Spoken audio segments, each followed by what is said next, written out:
Greetings, Dennis Daniels here. This is a big thanks out to Kishit Pawar for posting how to get Flask running on Google Colab. I've just successfully got it working on my own Flask object, which is right here.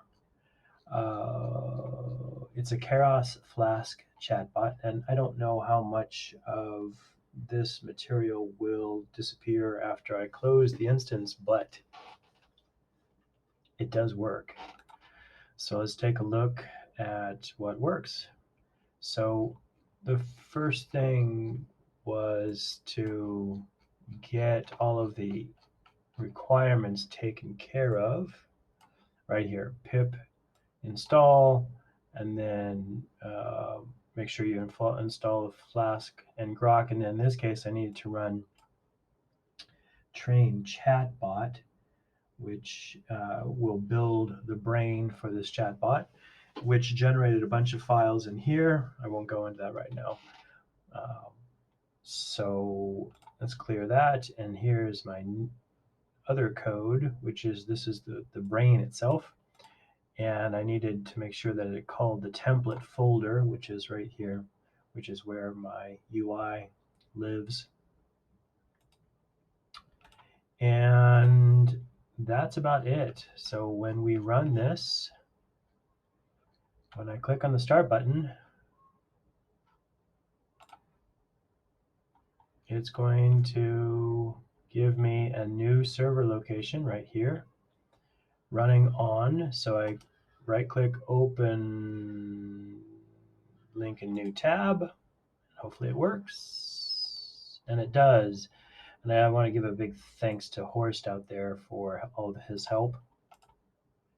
And let's click on chat. And here we are. And it's working. So that's pretty exciting for me. And of course, the next trick is to figure out how to get this to run all the time. I do have a log file that's writing all the time. So if I go back, open link a new window, one more time, and there's some information about when our club meets, but that's not as interesting as the log file, which is now updated. And I'll give it a new name, take a look at it.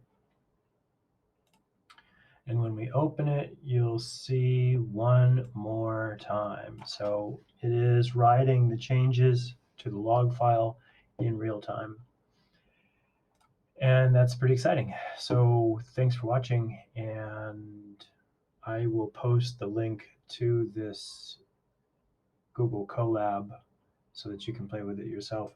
No guarantee that any of this other stuff will be there when the chat bot is, or when you load the notebook, but I'll provide a link to my GitHub repo as well.